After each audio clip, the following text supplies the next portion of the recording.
Hello and welcome aspirants. A very warm welcome to you all to this session.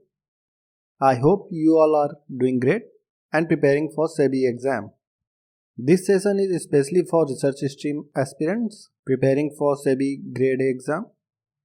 And today we are going to start our journey for paper 2 for phase 1 and phase 2 that you are going to face for SEBI exam.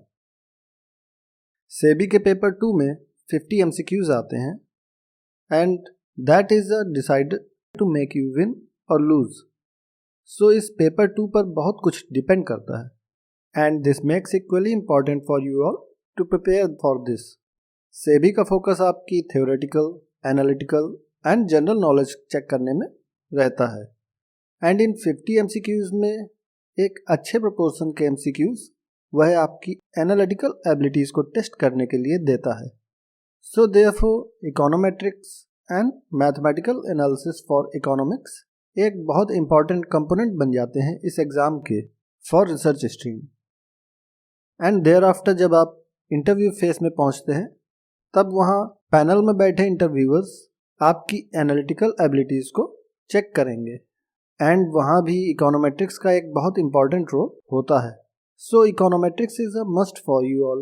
There's no way without it. And that is why the Economic View has brought you this series of econometrics for you all so that you can actually aim for your final selection.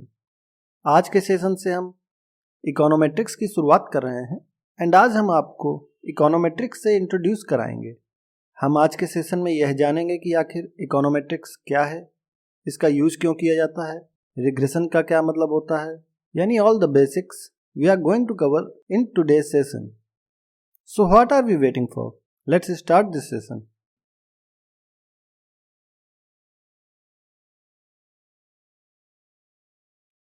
If I ask you what is economics, what would you answer me? Probably that in economics we study about economic variables, their relation among each other, their interaction with each other, and investigate causes to predict their effects. And exactly हम economics में यही पढ़ते हैं, कभी macro perspective में तो कभी micro perspective में. But what are we certain about is that here in economics we study an economic variable and its relation with other variables and the factors that are responsible for bringing about a change in that study variable. किसी भी economic theory में आप जिस variable के बारे में पढ़ रहे हैं उसका दूसरे वेरिएबल से क्या रिलेशन है, उस वेरिएबल को कौन कौन से फैक्टर्स अफेक्ट कर रहे हैं एंड किस तरह अफेक्ट कर रहे हैं, ऑल दैट. जैसे कि प्राइस थ्योरी हमें यह बताती है कि डिमांड का प्राइस से इन्वर्स रिलेशन है, यानी कि जैसे जैसे प्राइस बढ़ता है वैसे वैसे क्वांटिटी डिमांडेड घटती है. यह एक क्वालिटेटिव डाटा है, यानी कि इसके सहारे हम कोई आकलन नहीं कर सकते हैं और आकलन किए बिना किसी तथ्य की पुष्टि करना, किसी फैक्ट को यूनिवर्सल वैलिडिटी देना पॉसिबल नहीं है. मैथमेटिक्स का यूज भी हम दिए गए डेटा को सिर्फ क्वांटिफाई करने के लिए कर सकते हैं. इससे हम उस इकोनॉमिक रिलेशन को वैलिडेट नहीं कर सकते हैं and that is where econometrics comes in action. Econometrics यहाँ हमारी इकोनॉमिक रिलेशनशिप्स को इस्टेब्लिश करने और उनको प्रूफ एंड वैलिडेट करने के काम आती है. जैसा कि हमें इसके नाम से ही पता चल रहा है, इकोनोमेट्रिक्स, इकॉन यानी कि इकोनॉमिक्स से रिलेटेड एंड मैट्रिक्स मतलब मेजरमेंट, यानी कि इकोनोमेट्रिक्स इकोनॉमिक्स की वह ब्रांच है जो इकोनॉमिक रिलेशंस को मेजर करने के लिए और उनको प्रूव करने के लिए यूज की जाती है. इकोनोमेट्रिक्स मैथमेटिक्स, इकोनॉमिक्स और स्टैटिस्टिक्स को मिलाकर बनी हुई एक फील्ड ऑफ स्टडी है जो इन सभी की ओवरकमिंग्स को सॉर्ट आउट करती है, जिसकी मदद से हम एक इकोनॉमिक रिलेशनशिप को वेरीफाई कर सकते हैं. एक इकोनोमेट्रिक रिलेशन सबसे ज़्यादा विश्वसनीय रिलेशन है क्योंकि यह सारे फैक्टर्स को उस रिलेशन में इंक्लूड कर लेता है और उन सभी के बारे में हमें बताता है जो उस इकोनॉमिक रिलेशन को अफेक्ट कर रहे हैं, unlike economic relation and mathematical relations. जहाँ सिर्फ गिवन फैक्टर्स ही हम लोग इंक्लूड करते हैं। सो इससे एक इकोनोमेट्रिक रिलेशन की विश्वसनीयता बढ़ जाती है और हम इसका यूज किसी भी फैक्ट को वैलिडेट करने के लिए कर सकते हैं। अगर कम शब्दों में समझने की कोशिश की जाए तो इकोनोमेट्रिक्स स्टैटिस्टिकल और मैथमेटिकल टेक्निक्स के मिले जुले एप्लीकेशन को कहते हैं और हम इसका यूज इससे उस थ्योरी या उस रिलेशन को किसी दिए हुए इकोनॉमिक डेटा की मदद से वेरीफाई या फिर रिजेक्ट कर सकते हैं। इससे उस थ्योरी या उस रिलेशन को एक एम्पिरिकल वैलिडिटी मिल जाती है एंड हम तब यह कह सकते हैं कि हाँ, यह थ्योरी या रिलेशन बिल्कुल करेक्ट है। इकोनोमेट्रिक्स का यूज हम लोग इसलिए करते हैं क्योंकि यह हमारे कुछ इम्पॉर्टेंट क्वेश्चंस का आंसर करती है। जब भी हम इकोनॉमिक थ्योरी में एक रिलेशन फाइंड करते हैं तब इकोनोमेट्रिक्स के एप्लीकेशन से हम यह पता लगा सकते हैं कि कौन से फैक्टर सबसे ज़्यादा इम्पॉर्टेंट हैं, किनको हमें ज़्यादा ध्यान देकर स्टडी करना चाहिए। उस इकोनोमेट्रिक रिलेशन में सारे फैक्टर्स एक दूसरे के साथ कैसे इंटरेक्ट कर रहे हैं, पॉजिटिवली या निगेटिवली। किन फैक्टर्स को हम इग्नोर कर सकते हैं जो कि किसी इकोनॉमिक रिलेशन में हम बिना एनालिसिस किए किसी भी वेरिएबल को इग्नोर नहीं कर सकते। अगर हम ऐसा करते हैं तो हमारी थ्योरी ही गलत हो जाएगी। सो इसका ध्यान रखना बहुत ज़रूरी होता है। And at last it answers us the most important question कि हम उस इकोनॉमिक रिलेशनशिप के बारे में कितने ज़्यादा सर्टेन हैं, कितने ज़्यादा श्योर हैं। इसकी वैलिडिटी को हम इकोनोमेट्रिक्स की मदद से एनालाइज कर सकते हैं। जैसे कि मान लेते हैं कि आप किसी economic variable let's say y को स्टडी कर रहे हैं। सो यह वेरिएबल y वह वेरिएबल है जिसको आप स्टडी कर रहे हैं इकोनॉमिक थ्योरी में। एंड उस इकोनॉमिक थ्योरी में आपको पता चलता है कि कोई वेरिएबल x है जिसका किसी न किसी तरह का रिलेशन y के साथ है। जब भी x की वैल्यू चेंज होती है तो y की वैल्यू भी चेंज होती है। इसको और आसानी से समझने के लिए हम लोग एक एग्जाम्पल लेते हैं। मान लेते हैं कि आपका मन है कि आप एक मैक बर्गर खाएं। देन सडनली आपको लगता है कि बर्गर का मज़ा तो कोक के साथ ही आता है और आप दोनों चीज़ें ऑर्डर कर लेते हैं। लेकिन यहाँ समझने वाली बात यह है कि बर्गर से मिलने वाले मज़े या यूटिलिटी का कोक से कोई ना कोई रिलेशन है। कोक ना होने पर आपका मज़ा कम हो जाता है और कोक के होने पर मज़ा बढ़ जाता है। तो हम इस मैक बर्गर से मिलने वाले मज़े को y से डिनोट कर सकते हैं एंड हम इसी मैक बर्गर या वेरिएबल y को ही स्टडी कर रहे हैं और इस कोक को हम x से रिप्रेजेंट कर देते हैं जो कि आपके बर्गर के मज़े को कम या ज़्यादा कर रहा है। एंड बेस्ड ऑन दिस हम यह कह सकते हैं कि बर्गर यानी y और कोक यानी x में कोई रिलेशन है और बर्गर और कोक का रिलेशन टेस्ट करने के लिए आप कोक और बर्गर ऑर्डर कर लेते हैं एंड फिर आप पहली बाइट से बर्गर की लेते हैं और इससे आपको कितना मज़ा आता है उसे एक रेटिंग स्केल में नंबर देकर रिकॉर्ड कर लेते हैं। देन आप नेक्स्ट बाइट में कोक भी साथ में पीते हैं और उससे मिलने वाले मज़े को रिकॉर्ड करते हैं एंड देन आप बर्गर की हर बाइट के साथ कोक की मात्रा बढ़ाते और घटाते हुए हर बार के एक्सपीरियंसेस को रिकॉर्ड करते हैं और आप पाते हैं कि यस, कोक के होने से बर्गर के अलग ही मज़े आते हैं। और इस रिलेशन को आप एम्पेरिकली टेस्ट करने के लिए अपने रिकॉर्ड किए हुए एक्सपीरियंसेस को एक ग्राफ में प्लॉट कर देते हैं कुछ इस तरीके से, जहां एक्स एक्सिस में कोक की बढ़ती हुई क्वांटिटी है एंड वाई एक्सिस पर बर्गर से मिलने वाले मज़े या यूटिलिटी है। एंड यू सी दैट जैसे जैसे कोक की क्वांटिटी बढ़ती चली जा रही है आपको बर्गर से मिलने वाली यूटिलिटी या मज़े भी बढ़ते चले जा रहे हैं। यानी कि अब यह इस्टेब्लिश हो चुका है कि बर्गर से मिलने वाले मज़े दैट इज़ वाई का एक्स से डायरेक्ट रिलेशन है। इसे हम मैथमेटिकल फॉर्म में कुछ इस तरह से लिख सकते हैं, y is a function of x, मतलब x में बदलाव होने पर y में बदलाव अवश्य होंगे, पर कितना, यह मैथमेटिकल रिलेशन हमें नहीं बता पाएंगे। And there is where econometrics simplifies our this problem. आइए हम अपने इस बर्गर वाले एग्जाम्पल को एक इकोनोमेट्रिक रिलेशन में बदलकर देखते हैं, जहां बर्गर से मिलने वाले मजे यानी y कोक या x की क्वांटिटी बढ़ने या घटने से बढ़ या घट रही है। इस बदलाव की कोई ना कोई गति या रेट जरूर होगा। जिस रेट से हम x की या कोक की क्वांटिटी बढ़ाएंगे उसका इफेक्ट हमें y या बर्गर से मिलने वाले मजे पर देखने को मिलेगा। इस रेट को जिस रेट पर बर्गर से मिलने वाले मजे कोक की क्वांटिटी बढ़ने या घटने पर चेंज हो रहे हैं उसे हम बीटा मान लेते हैं। सो हम इसे अब कुछ इस तरीके से लिख सकते हैं, y is equal to beta x, जहां बीटा हमें यह बता रहा है कि y की वैल्यू x की वैल्यू चेंज होने पर किस रेट से घटती या बढ़ती है। एंड ऐसा तो बिल्कुल नहीं है कि आपको सिर्फ बर्गर खाने से मज़ा नहीं आएगी। सो जो निश्चित मज़ा आपको बिना कोक के बर्गर खाने पर मिलती है उसे हम अल्फा मान लेते हैं।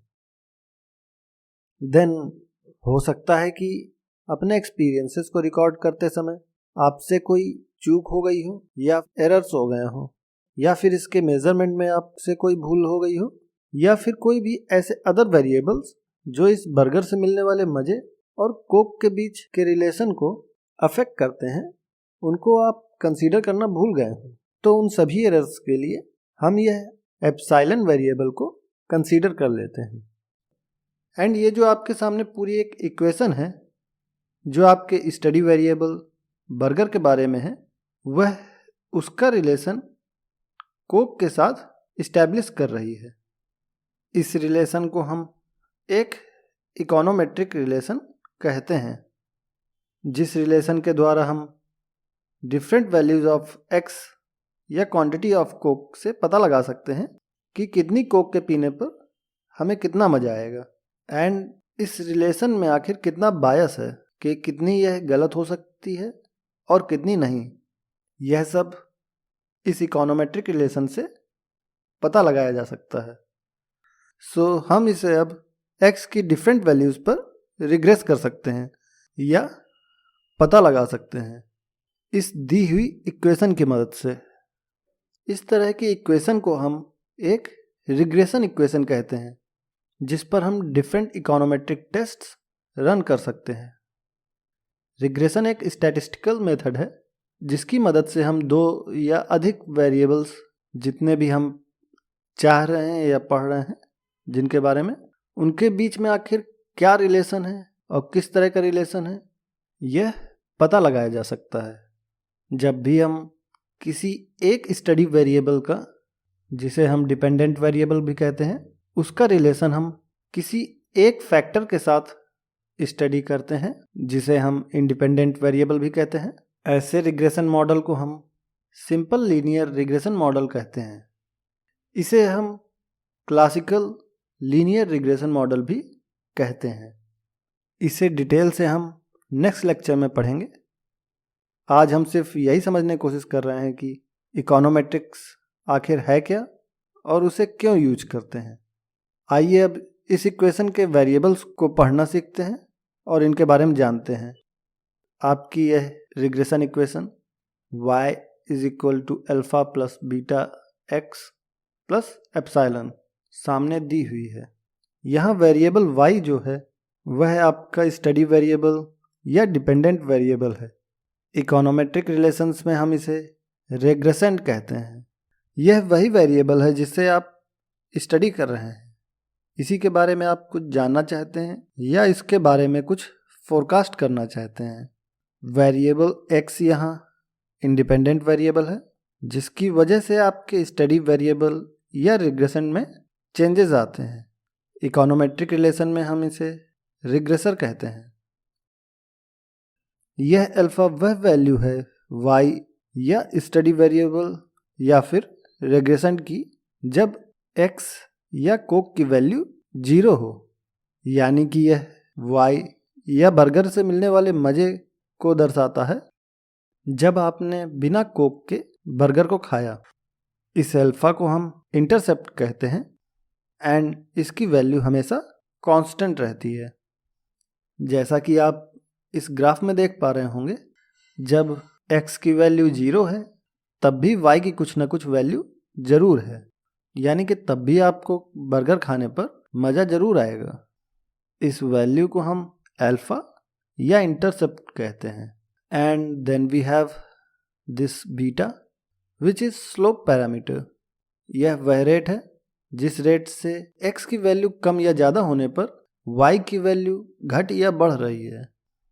किसी रिग्रेशन लाइन में हम उसकी स्लोप को या रेट ऑफ चेंज को उस लाइन पर किन्हीं भी 2 पॉइंट्स पर दी हुई x और y की वैल्यूज़ की मदद से फाइंड कर सकते हैं, उनकी वैल्यूज़ के डिफरेंसेस के रेशियो से। At last we have this epsilon which is random disturbance और एरर टर्म। यह इस इकोनोमेट्रिक रिलेशन के मेजरमेंट एरर्स को एंड जो वेरिएबल्स इस रिलेशन में नहीं लिए गए उन सब को रिप्रेजेंट करता है। इसे हम रेसिडुअल भी कहते हैं। यह रेसिडुअल या एरर टर्म यह बताता है कि कोई भी इकोनोमेट्रिक रिलेशन आखिर हकीकत से कितनी दूर है।